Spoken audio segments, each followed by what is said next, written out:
Hi everyone, today I'm going to do something a little bit different. So this year specifically, I've been challenging myself to watch as many new to me movies as I can, because I found myself kind of in that lull of just watching the same, I don't know, like 15, 20 movies all the time for the last 10-ish years, unless it was just something that really seemed like it was my kind of movie, or it was an installment in a franchise I had already decided that I liked. And so I've really been pushing myself this year to watch as many new movies as I can, and I just kind of wanted to start sharing that. So these are going to be movies that I started watching in January. I have them all in order. I'll go over a brief synopsis of the movie and then give my thoughts on it if I, some of these are, if it's been a while, so if I can remember if it had an impact on me, and I'll say the genre of it, and then my rating 1 through 5 stars.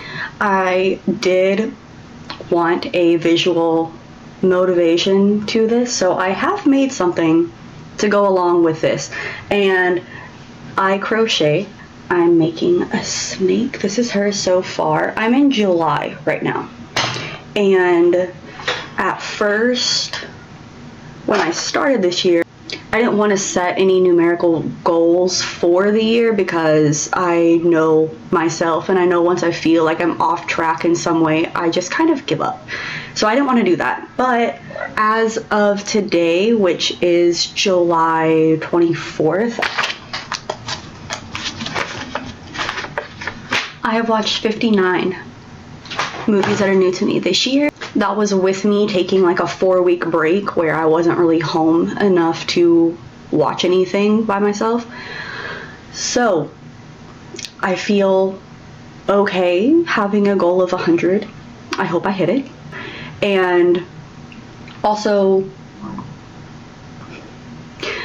with my snake, I do have a color assigned to each genre. I'll put the key right here, and probably after I go through however long on this that I get today, I'll hold her up and show how far we got, and then put my key back up for a minute. So I'm excited. Okay, this is going in order of when I saw them. First, we have Juror Number 2. This is a movie about a man who was called for jury duty in a murder trial involving a man accused of killing his girlfriend. Through hearing the details of this case, he discovers he may have played a role in her death and is faced with the conflict of moral responsibility. Nicholas Hoult in this role, so that's, already a plus. I enjoyed this movie quite a bit. It sounds like it could have been more interesting than it was, if that makes sense. So for that reason, it's a drama, and I gave it 3 stars. Next, we have Abigail. This is a group of kidnappers. It's kind of like people that they don't know each other got hired for a job. They each have like very unique skill set, but they are put on a job to abduct a young ballerina to hold for ransom, only to discover she is a vampire. This movie is really fun. It's a horror comedy in the best way, where it doesn't rely too much on laughs. It does have some really funny moments in it that aren't trying too hard, and the gore is there. There was a couple times where I was like, okay, we get it. But I thought it was super fun, and just like that perfect blend of hard to watch and I'm laughing. So I gave it 5 stars because I loved it. That was a total me kind of movie. So then we have Damsel. This is a Netflix original, I believe. And this is a damsel agrees to marry a handsome prince, only to find the royal family has recruited her as a sacrifice to repay an ancient debt. They throw her into this dungeon. I'm so sorry. And there's a dragon down there.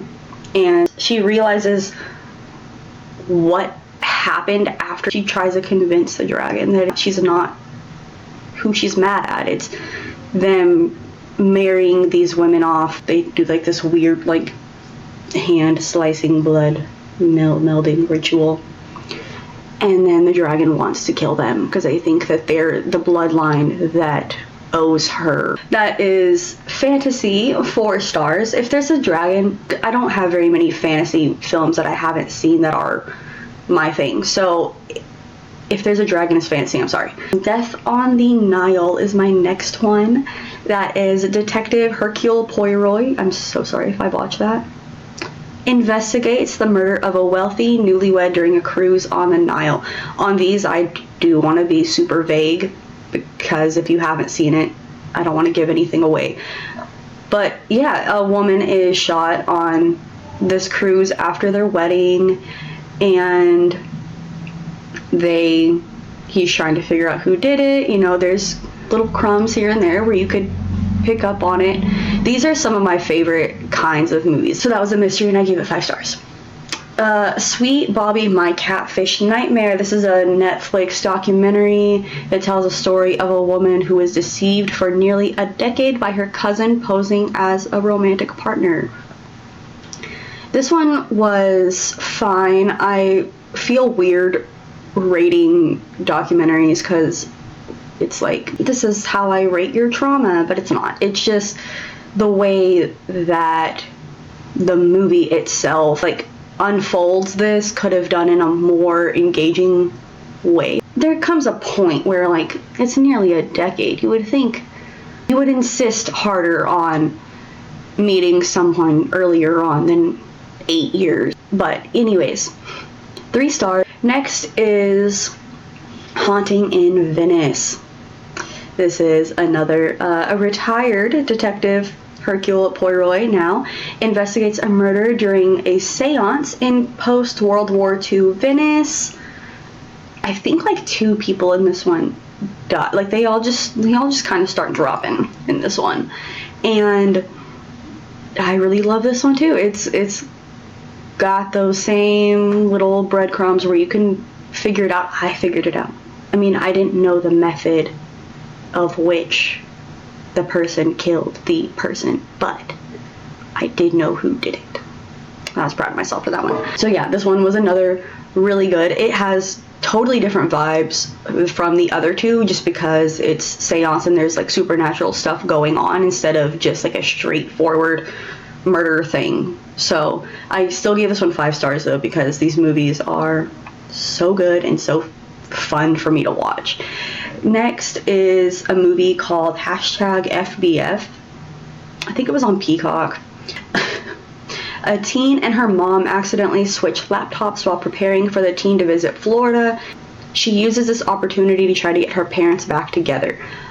Fun kind of premise, however, like the way that she says she's gonna get them back together is so dumb because she just starts making plans acting like she's her mom. And her dad like isn't here for it because he doesn't like her anymore. He's just like, what are you doing? Why are you acting like this? Why are you being weird? Then she admits to it at the end that it was her. I felt like this movie just ended up with the characters pretty much back in the same spots as they were before, except maybe the daughter has a bit more of respect for her mom. Sometimes characters will end up pretty much in the same spot as they were whenever we found them in the movies, but it at least took you for a fun ride, and this didn't deliver on. I did like, this movie got my attention because it's one of those like Unfriended where it's set like it looks like a screen recording of a laptop the whole time, and I thought it'd be fun to watch on my laptop, looking like my laptop is being possessed and watching it happen. But no, yeah, drama, 1 star. If I read like a singular review on it before I watched it, I probably wouldn't have watched it. It felt like a waste of time. Next, I have Ready or Not. This is a newlywed finds herself in a deadly game of hide and seek with her wealthy in-laws as part of a family ritual. So, this is whenever someone new gets brought into the family at midnight, they have to pull a card, and out of this box, their family is of like board game makers. At midnight, they have to pull a card and they have to play that game. And most of the games are normal, like there's Old Maid, Uno, chess, like, you know, all the normal stuff. And that doesn't do anything. That they just play the game and they're done. However, if you pull the hide and seek card, the family has to hunt and kill the new person by dawn. And it's in their beliefs that if that doesn't happen, they will die with the sunrise. This is one of my favorite movies. And yeah, there's a lot of trying to figure out if anyone is even helping her. There's some really, really funny parts in this movie where I shouldn't be laughing, but I'm laughing really, really hard. This is another one that is just very a me movie. This and Abigail were made by Radio Silence, I think is what they're called, and they do have very, very similar vibes. Horror, 5 stars. Next is The Substance. This is a body horror film that follows a fading Hollywood star who is introduced to a new drug that promises to restore her youth.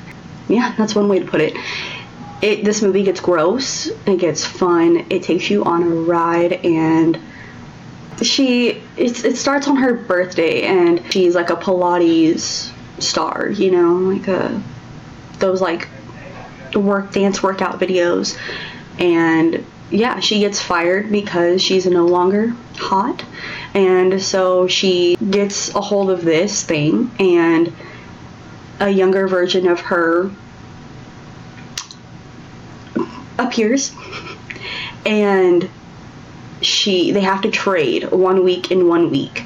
So 1 week of the younger self, and then she has to switch back to her normal self week. And they keep reiterating there has to be a balance. You are the same.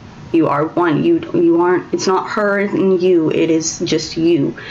And of course, she gets caught up in being this young, hotter version of herself and takes advantage, and very quickly starts realizing the consequences of that. And you would think that she would stop, and she doesn't. And it gets really nasty, but it's so good. And I feel like this movie is very important messages of accepting yourself at all ages. Yeah, I really love this movie and everything that it does. And this is a horror, obviously, 5 stars. So I'm gonna show how far we got.